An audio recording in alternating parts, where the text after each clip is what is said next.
Hello everybody, this is City Scrapper.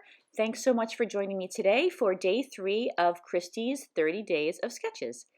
And today's sketch is a sketch by Laura Whitaker, who is my favorite designer of sketches. I have 2 big binders of as many of her sketches as I could find, and I was really excited to see her name on this sketch today.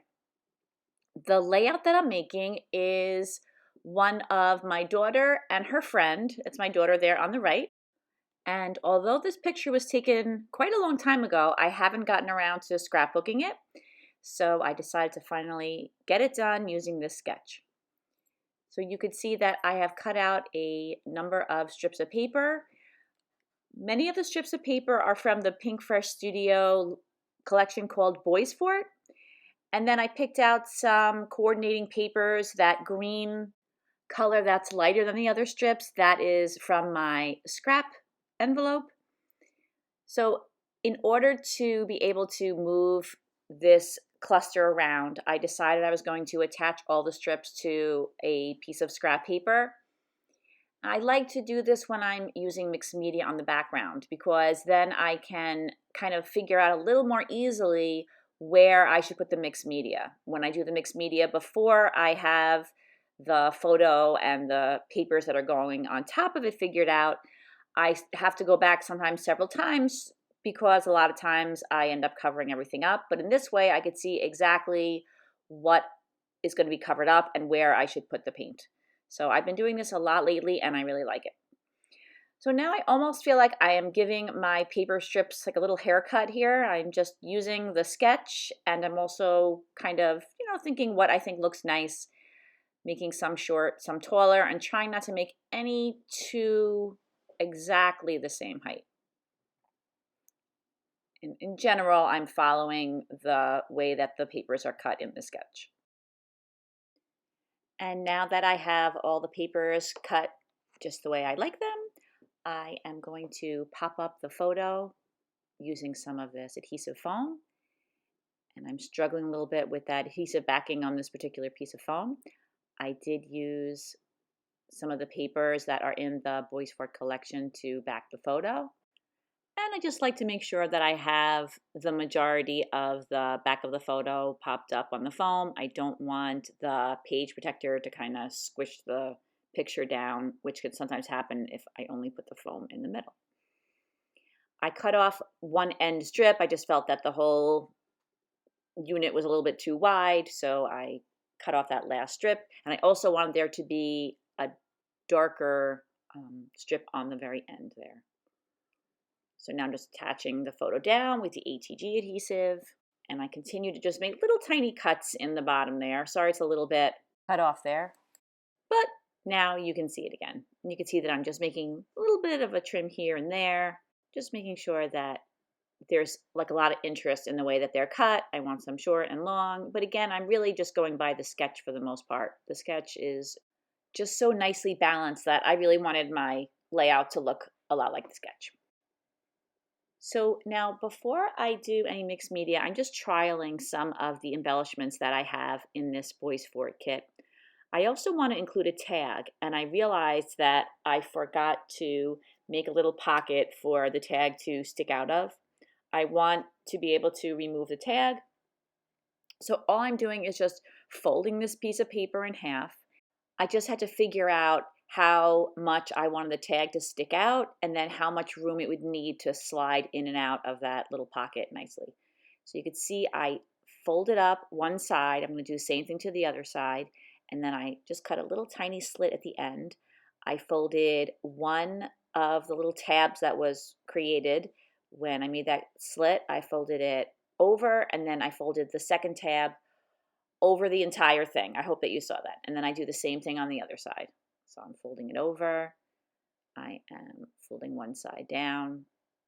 And there I cut on a little bit of an angle just to make sure that everything fit. And then after I folded the one tab down, I folded the other tab over the first tab and onto the back of the little pocket there. And I hope that you could see all that. And now this way, the tag will come in and out. I can pull it out, and I'm going to ask my daughter to do some journaling. She said that she remembered that day very well, so I thought that would be perfect for her to record her memories of that day since I wasn't there. I have a whole lot of embellishments from this kit. I don't have a lot of the paper. I had maybe 4 pieces of paper, but I had lots of embellishments. There were these banners. They were called fabric pennants. There were some epoxy stickers. There were some wood stickers. So I just selected the embellishments that I thought went with the color scheme and that I thought were appropriate for this particular photograph. So I'm playing around with some of the embellishments. I like these little puffy triangles, and now I'm gluing down those fabric pennants. It says hello today. And I'm just reattaching that one little strip. It was kind of falling off of the cardstock that I had attached it to. And I can't resist, I keep, kind of like when you cut your own hair and you don't know what you're doing and you see one spot and it doesn't look right and you keep going back and, you know, trying to make it look even or fix it so that it looks just right. I just keep going back and clipping those. I also included some puffy arrows, and I have some phrase stickers that I included as well. And now I am just taking that tag and I'm using this little, I guess it's basically a stencil where you can just use it to draw straight lines. And I'm preparing the tag so that I could write on it easily by just drawing some pencil lines on it. Now I'm ready to paint the background. I have this piece of 120-pound smooth white cardstock that is my go-to as far as mixed media paper, and I've coated it with some white gesso. And just to play around a little bit, I took out these Dr. P.H. Martin's inks. Here I wanted to see the difference between gesso and no gesso. I wanted to decide if I thought it would look a little bit better without gesso. I just wanted to see what the difference was. And in the end, I was fine with the gesso. I just wanted to really compare it side by side.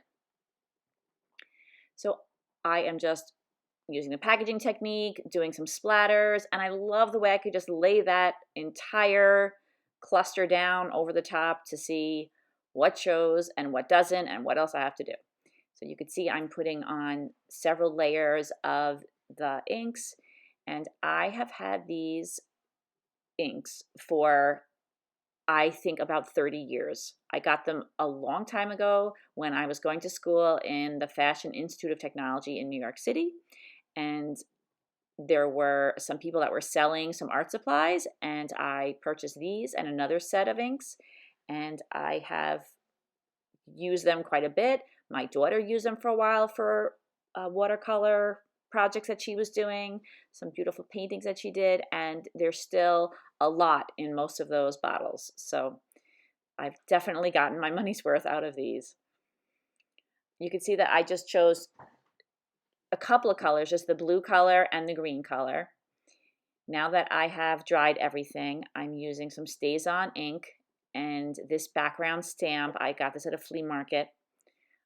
I went to a flea market a couple of years ago and it seemed like everyone was selling stamps. So I don't really use stamps as much as I feel like I should, but I definitely picked up a lot of background stamps that day.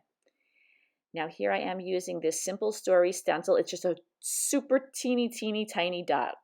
And I'm using it with some Heidi Swapp texture paste. It is a iridescent kind of texture paste that's black, but it doesn't really come out black. It almost looks like a dark gray when it is actually on the page.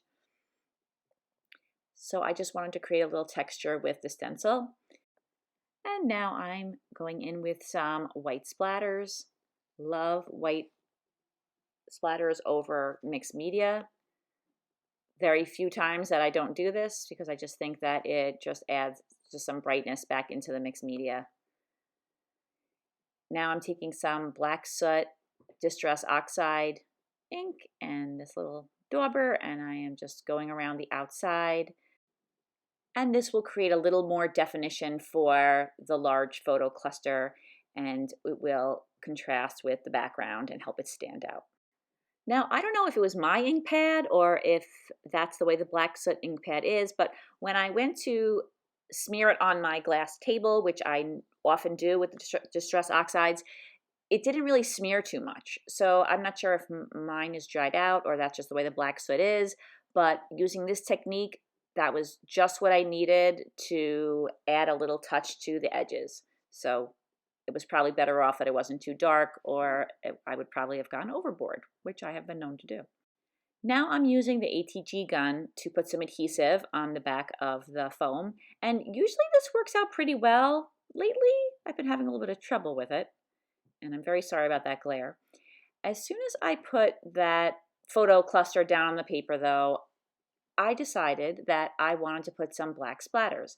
Normally I use black acrylic paint, but this time I decided that I wanted to use some ink. I had some ink in my stash, and so I used that. I thought that made some nice splatters. I found with the ink I could make some really fine splatters that are a little harder to do with the paint. I cleaned up a little area of ink on the bottom of the layout. Good thing there's gesso on it. And I just put a cord through my tag. And that was the final touch to my layout. Every day you'll be able to find links to all the other ladies who are participating in this challenge in the description box of my video. I hope you like this video, and I hope you'll give it a thumbs up. I hope you'll think about subscribing. Thank you so much to everybody who is a subscriber to my channel. I hope everybody has a fantastic day, and I will see you again tomorrow. Take care, everybody. Bye-bye.